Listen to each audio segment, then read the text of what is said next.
See, leadership is a journey where you will get to meet your truest self. And there will be times where you will not like who you meet, right? That is where your growth lies. And if you don't proactively take on that, if you resist that, then what you're resisting is leadership. What you're resisting is the climb to the next level, right? Of greater responsibility, greater pay, superior lifestyle. All of these things are outcomes, right? Of accepting the challenge to grow personally. Because please understand, winners and losers can both have the same goals. It's not difficult for anyone to write down, I want to become a CEO in my career. Your career is like a living, breathing organism, and building great careers requires nurturing them with strategic guidance. Hi, my name is Sawan Kapoor, and I'm India's leading career coach, also known as the Career Guy. Welcome to the Career Headquarters.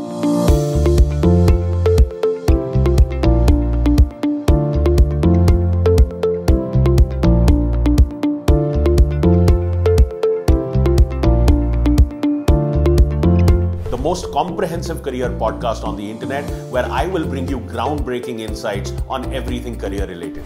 Whether you're seeking a career abroad or wanting to switch industries, whether you are entry level or a mid-career professional or a senior leader, I have seen it all. As an award-winning CEO of one of the largest and most profitable beverage alcohol companies, my career spanned 3 continents, multiple industries, and provided me with an accelerated roadmap to the very top. So if you want to build an exceptional career and 3x your paycheck, this podcast is for you. Welcome to today's episode of Career Headquarters, the most comprehensive career podcast. Hi Sawan, how are you? I'm well. How are you, Deepa? I'm good as well. So Sawan, you're someone who became a CEO at the age of 30. Yes. That's remarkable. So a C-level job remains this position that many professionals may aspire towards, but unfortunately they remain part of the middle management, or they remain at the momentum stage of their career, and it ends over there. So a lot of them may aspire towards it, but they don't reach a C-level position. Right. So how can one build a career that leads to C-level jobs? I think the best way to answer this question, because I think this is a very important question, and I also say this because I think Indian leadership is some of the finest leadership globally. I mean, we are seeing today that Sundar Pichai at Google, Yeah. IBM, Adobe, you look at companies like Chanel, where Leena Nair recently took charge. There is a very strong cadre of about 20 or so global firms today that are being led by Indian management, Indian CEOs. And I think Indian management is some of the strongest management that is out there. But you're right, most careers will not make it to that exalted level. And the best way to answer this question is to understand what makes a great career. So, there are 5 things that I typically talk about as patterns that you can notice in exceptional careers. The first one is to find the right fit. People who go on to build exceptional careers, they operate with the long term in mind. And finding the right fit means that you are working in a role or in multiple roles where your natural strengths are at play, right? You're doing things that you're best at. That's one. And 2, you're working with people that you admire and respect. So you see, the first one is a competency-based qualification. Do you have what it takes to deliver the outcomes required in the job? And the second one is a culture-based qualification. Will you fit into that mission? Will you fit into that working environment?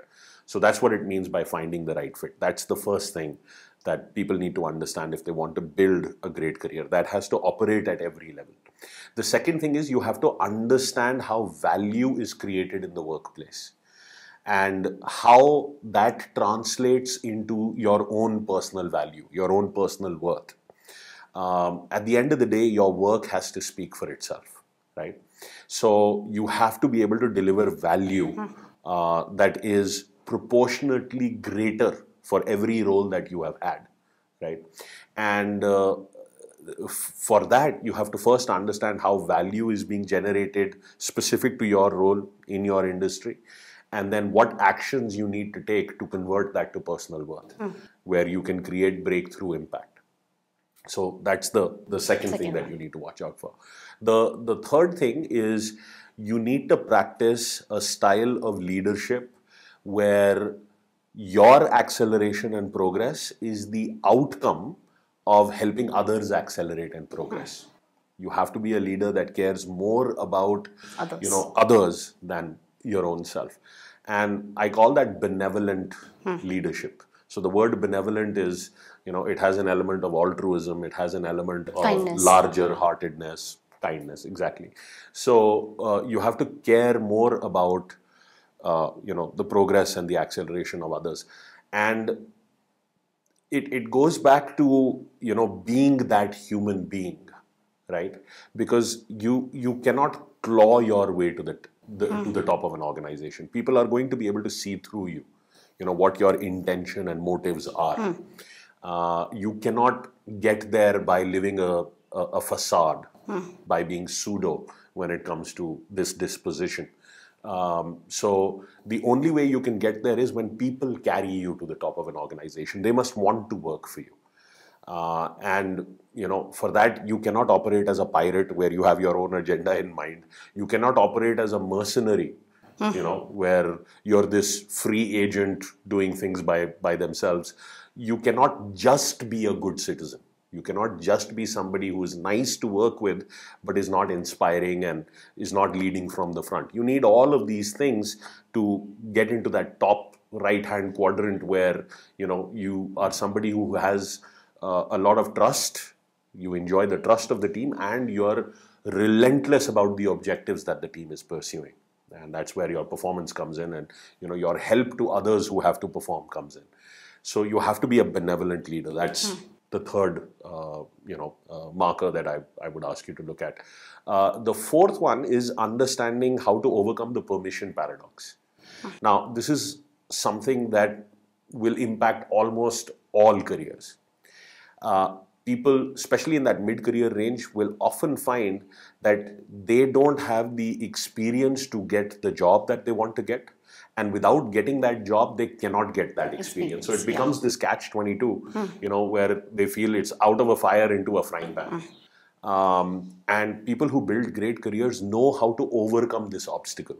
Now, there are a number of direct strategies and there are a number of implied strategies, indirect strategies that can be used to overcome such a situation. And people who land up building amazing careers, they understand what some of those tools are and how to deploy them so that they can achieve, overcoming this barrier. Because this barrier will come into the careers of almost everyone. And the fifth thing here is Pareto's principle, which is the 20-80 rule. As a leader, you have to, and even as a manager, you have to come to understand that there is a core of your work. Let's say 20% of your work that produces 80% of the results or the value. And then there is 80% that will only produce 20% of the value. Yes. That 80% that is not producing value needs to be delegated or outsourced or given to third-party vendors or your team, or it's not something you need to focus on. You need to set direction for it, but then you need to monitor that, and that cannot be your core workload. The core 20% that you need to get done must be very clearly identified.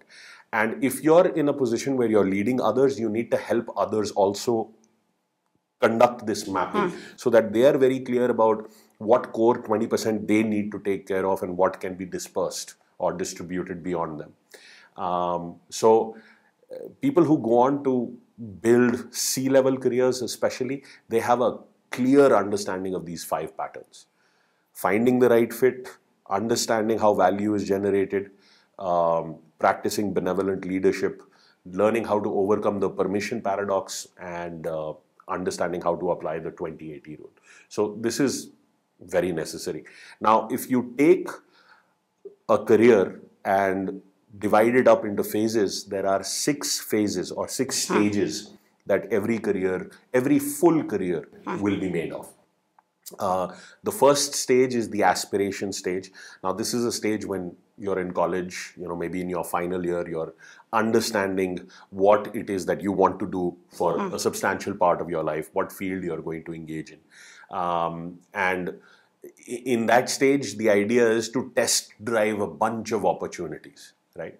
The more you can do that, the better an idea you have of what it is that you want to truly engage with. Something that will excite you, inspire you, and put you in that position where you can give your best. You play the game right at that stage, you'll get to the next stage, which is the promise stage. And in the promise stage, the idea is to learn through observation. You're new in the workforce. You've just joined. Maybe you have a year or two of experience, but you're yet learning the game. And at this stage, it's more important to keep your eyes and your ears open and your mouth shut, because you're in the process of accumulating the experience required. The promise stage means somebody is taking a chance on you. Yeah. They are hiring you for the promise that your potential represents. Your bag of experience is empty, but the promise bag is full, right? And if you get the game right there, you will enter what is the most critical stage of your career, which is the momentum stage. And this momentum stage is a make or break stage. Now, if you play the game right in this stage, then what happens is the right opportunities and projects start coming to you, because you're shaping your reputation as that get it done guy, right? This is the heavy grind stage. This is where you need to keep your nose to the grindstone and power through. You have to hit a sixer on almost every ball, and you don't have any time to stop or practice or take breaks or drink water. That's what it feels like in the momentum stage. That's why it's a make or break stage. Yeah. Now, a lot of people, their careers will end in this stage. They will not make it past this stage, because they land up falling to the traps that this stage has. If you do make it past this stage, then you are now becoming a candidate for that C level. So beyond this stage is where the senior journey begins. The next stage is the harvest stage. And harvest, as the word implies, is a stage that creates a tremendous amount of options, right? You're now probably a vice president or a group vice president. You've got some significant responsibility in terms of the P&L that you may be managing, or the teams that you may be managing. But you are now starting to reap what you have sown, right? So a good pat on the back that you've made it to this stage, but please understand, true senior leadership is beyond harvest. It goes into the next stage. And that stage is called the encore stage. Now, again, as the word implies, the encore is that grand finale, that final performance. And this is where you really get to paint your professional masterpiece. This is, at the very least, a C-level role, if not the CEO or, president role itself. And this is where you really get to paint your professional masterpiece. Sundar Pichai or Arvind Krishnaswamy or Leena Nair, these are all people who are in their encore now, as leaders of these organizations, where they are getting to, play their hand as CEOs. They have Indra Nooyi at Pepsi was in her encore when she, did what she did with Pepsi. So that is a wonderful stage to get to. It's my favorite stage. And again, I had the opportunity to get to it at a fairly young age. It's very important to understand that to make it to that stage, those 5 patterns that I talked about earlier, they have to come to life. Only then will you make it to the encore stage. And then if you get it right in the encore stage, you move on to the legacy stage, which is how you will be thought of. Were you a role model? What did you stand for as a CEO, as a senior leader? Ratan Tata is a very powerful example of someone who has a phenomenal legacy. You have to look at a career across these different stages. And of course, those 5 patterns, the sooner you can implement them, the sooner your journey to that C level will begin. I feel every working professional must have that aspiration, to make it to that level, because a lot of people will land up accepting that the grapes are sour, that they didn't get there, and they will Yes. compromise and they will live with that mediocrity. But this is all in your mind. It doesn't matter where you are in your career or how much difficulty you have faced.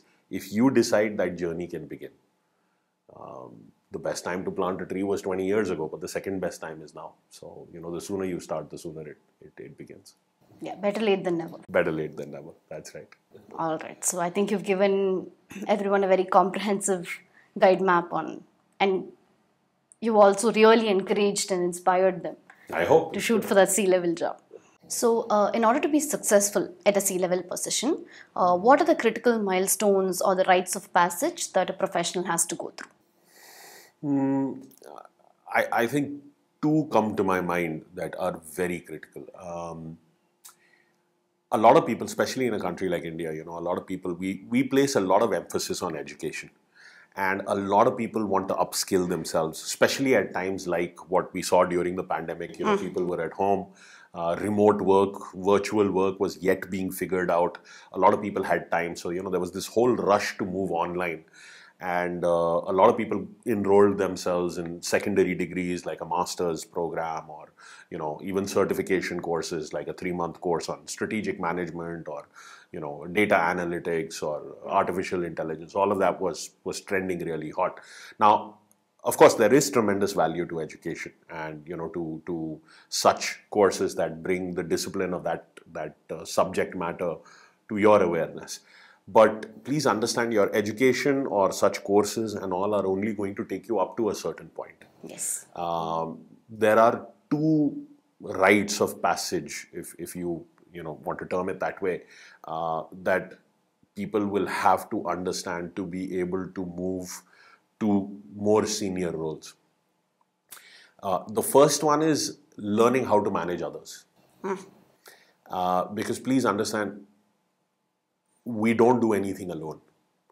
Our ability to get great work out of others is one of the defining characteristics of senior level positions, of turning into that leader.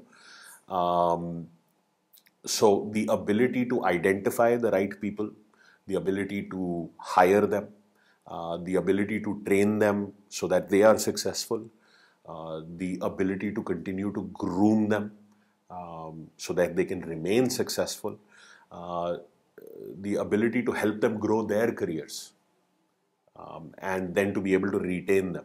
This is the job of a leader, right? So learning how to manage others is a very big rite of passage. And being great at something yourself and being great at managing others and helping them be great at that are two entirely different skills. So this is one that comes to mind.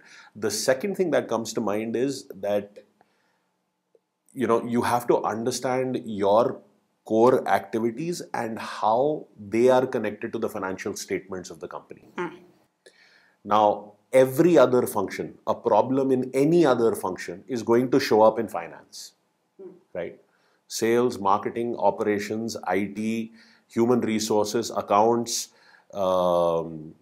finance itself, supply chain, research and development, public relations, corporate affairs, whatever function you're in, administrative, legal, whatever function you're in, please understand it has a very direct and very measurable connect with finance.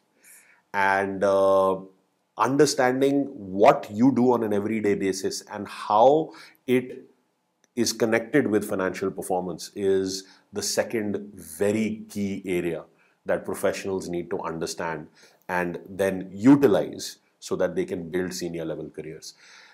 See, finance in one way is everyone's responsibility in a company, right? Because every decision you take, even a decision as minor as offering somebody a cup of tea who is visiting your office, there is a financial implication to that decision.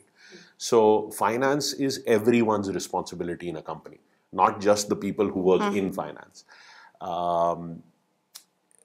And the other thing that you need to understand is that for a company to become successful, finance alone cannot lead them to greatness, right? All of the other functions will be required. Great sales, great marketing, great HR, great operations. Greatness will be required in all of these other functions also. But finance single-handedly can bring down the entire company. In fact, the number one reason why companies fail is cash flow issues, right? So the cash crunch, not planning their inflows and outflows correctly, profitability concerns. These are some of the reasons that organizations fail.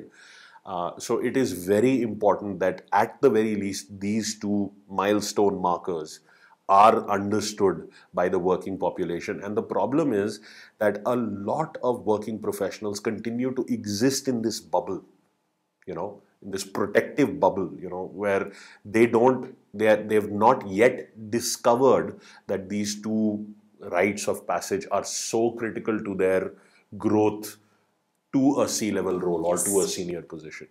So I would strongly stress that the learning, the context, the foundation you require to become a very strong people manager and very connected with the financials of the industry and the business, the division, the operations that you're in. These two need to take place no matter what business function you're operating in. All right. So you spoke about the connection between leadership and C-level roles, and clearly there's a very strong connection. So can you elaborate a little more on that? I mean, they're almost synonymous, leadership and C-level roles. See, if you define the difference between a leader and a manager, so a manager is excellent at, organizing and planning, right? They are very good at budgeting. They are very good at staffing. They are good with the control that they need to exert on the KPIs of the business. And they're excellent problem solvers, right? Because these things will come up in every function. Hurdles and obstacles will come up everywhere. And they're very good at supporting their teams to be able to overcome those hurdles. So that's the job of a manager. But a leader has to be able to create a vision and lead from the front. So they have to paint an outcome of what is possible, right? And then they have to take people along on that journey from the front. You cannot lead from behind, right? You have to be out there. You have to be the one that faces the first bullet. Yeah. So if you do not have an appreciation for what the soldier goes through in the battlefield, you will not make a good general. You need to understand the bullets, the bombs, the landmines, the missiles, the air attacks, the land-based attacks. You need to have a very deep and sincere appreciation for what the people go through, so that you have earned the right to be able to lead that war from the tent that you're sitting in. And so therefore, leaders need to have a tremendous amount of humility and at the same time a very intense will.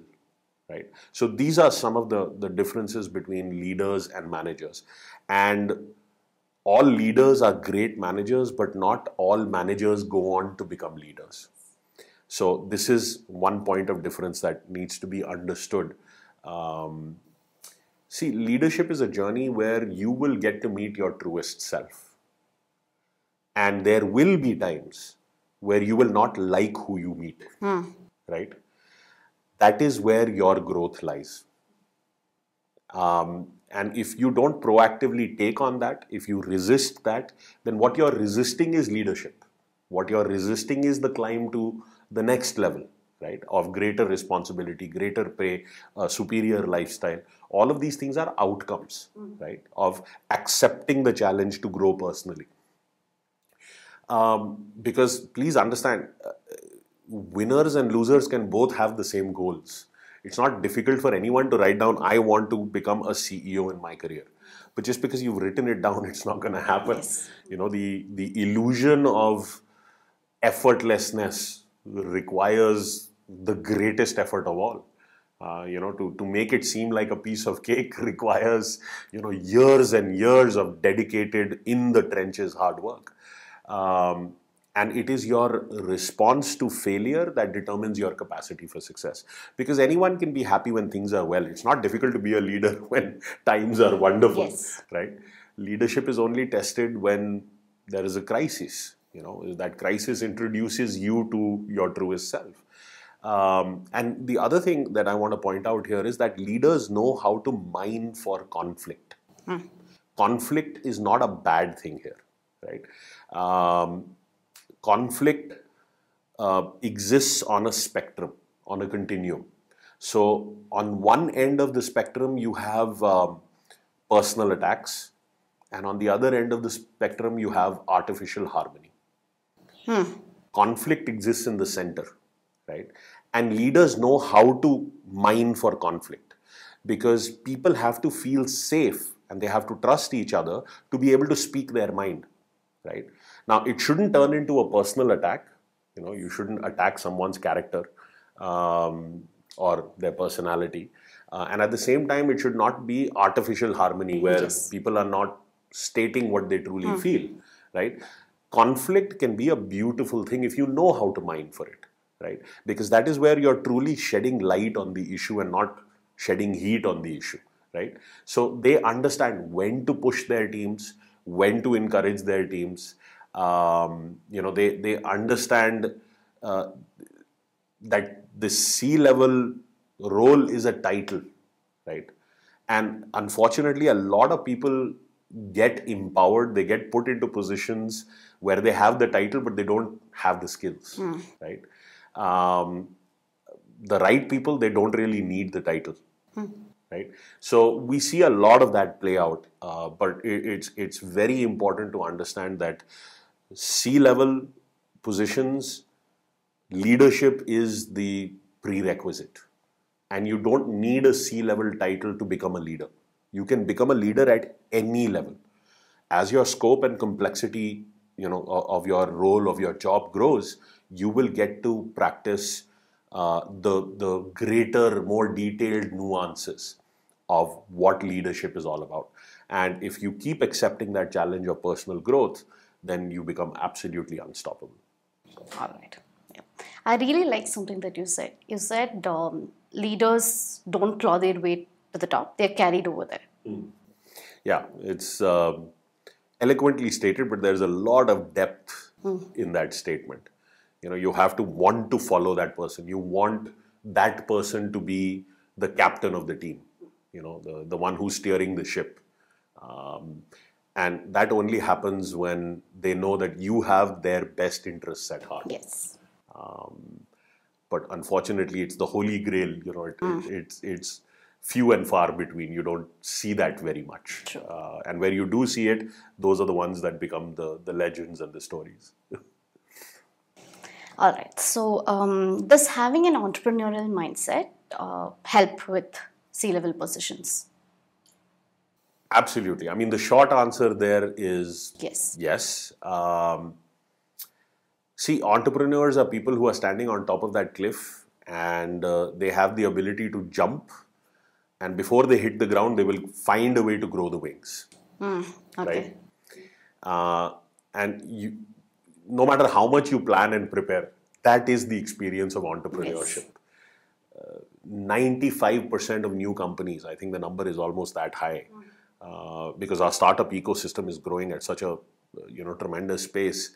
It's a very high number that they land up failing because the person at the top doesn't understand that mindset that you are going to be stretched beyond anything you have ever experienced or known.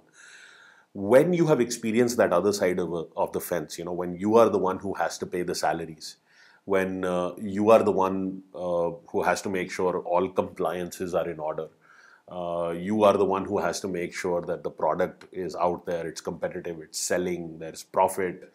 The learning that you have is very deep. And, I came up with this word very early in my career. It's called employerpreneur. Think of it almost as an entrepreneur for hire. And the reason this word charmed me so much, I thought it was a revolutionary word. It is. The reason this word charmed me so much is because, the honest truth was that as I grew my career, I had some amazing ideas, but I didn't have the money to invest in my own business. And an employerpreneur is someone who wants to make money like a business person would make money, but they don't want to take on the risk or the hassles. But even beyond that, the truth of my reality was I didn't have the money to invest, right? And I would think that a lot of people find themselves in this position where, they have some phenomenal ideas, they know their industries, they know what's the next step, what will create value, but they don't have the money, right? So I found employment a wonderful avenue where I am going to be paid to become the person who can be an entrepreneur at some point, right? There is a saying I recently read, a quote I recently read. I think it was, one of the big influencers out there that had put up this quote, and the quote said, "A salary is the drug that an employer pays you for you to sacrifice your own dreams." And I have to tell you, I don't agree with that at all. And the reason I don't agree with it is because when you first start your career, you have not applied or practiced any of these soft skills. No matter how great you are with your hard skills, your technical expertise, your domain knowledge, your subject matter, proficiency, all of that is only going to come to life through how you relate with the world around you, how you relate with people. And you can't learn that in theory, right? Yes. Understanding how to take the right strategic moves and then executing them properly, understanding how to plan something of large scope or significant scope and then executing it properly. All of that is done on the job. You can't do that in the classroom. So an employer pays you for you to become the person who at some point will cross that tipping point and open that option of entrepreneurship for yourself, right? True. And by then, hopefully, you've done the right thing with your financial planning and you have sufficient money as well. I found that by that time, I was such a strong employerpreneur that I had no need for entrepreneurship. I was making money at a level that was much greater than most entrepreneurs would get to experience. And I remained employed. In fact, at that point, my status was exalted to a partner. It's very important to understand that, entrepreneurship can be a phenomenal teacher, but a lot of people are going to jump into it too quickly, especially because of what the digital platform of today is enabling.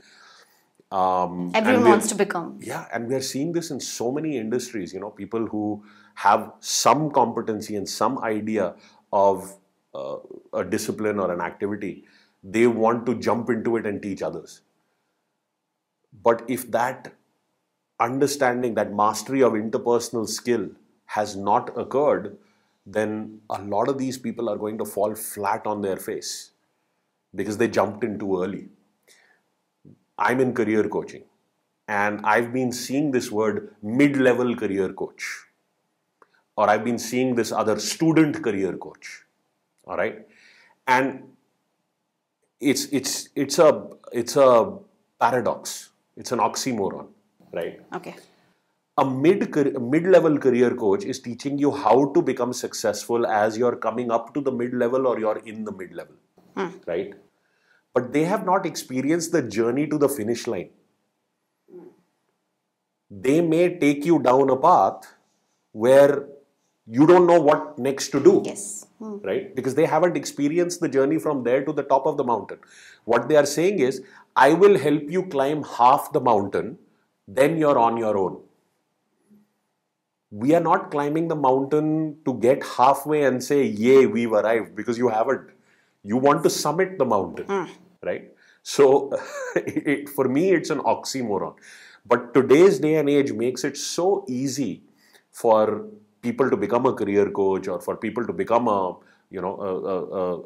trainer in a particular area. I see this all the time. You cannot give something you don't have. I played the game very successfully at the senior most level. That means I played the game very successfully at every level before that. So it is with an outcome in mind that I am able to coach someone because I have it. Therefore, I can give it. But if you don't have it, then how do you give it?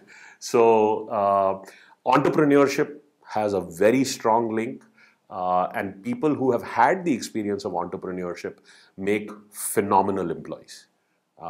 Because they understand the other side of the fence. They know the kind of risk an entrepreneur has taken, and I think if you've delved into that, or you have that kind of a mindset, you will naturally differentiate yourself versus the competition. All right. There's something else that you say that I found very profound. You talk about the ability to adopt a baby and raise it as your own. Right. That's what employpreneurs do. Yes. Now see, children are very lovable. It's not difficult to love children. But can you love someone else's child the same way you love your own child? Right? The answer is probably no. Right?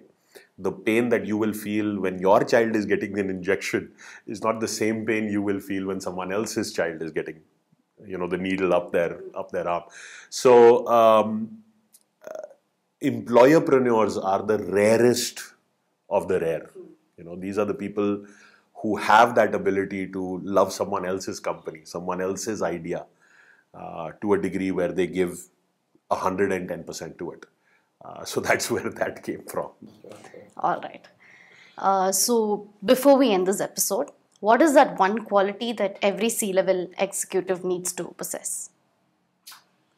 Is there one such quality? I don't know if there's one such quality. A few come to mind, but if I was to give you 3 at the moment, then I would say the first one is, empathy, applied empathy. Because the ability to feel what someone else is going through, and then the ability to help them in that situation. That's what I mean by applied empathy. Some people call it compassion. I think that is a very necessary trait in a leader. The second one I would say is an ability to take the U-turn. Admit when you've made a mistake. Take the blame on yourself and truly take it. It can't be backhanded where you're actually blaming the team, but for the sake of leadership, you have to take on the failure. You have to take the blame on yourself. You truly have to understand that you were the guy who was in the hot seat. So that would be the second one.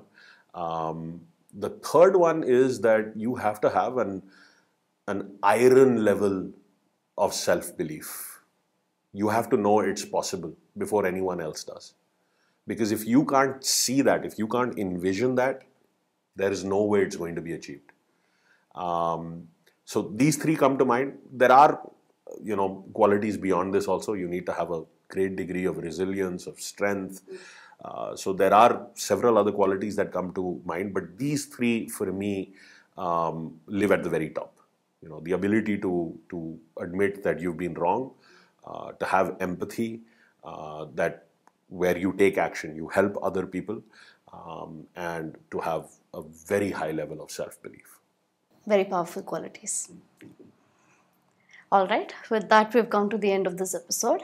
Excellent. See you in the next one. Thank you for listening to this episode of the Career Headquarters, the most comprehensive career podcast dedicated to building exceptional careers.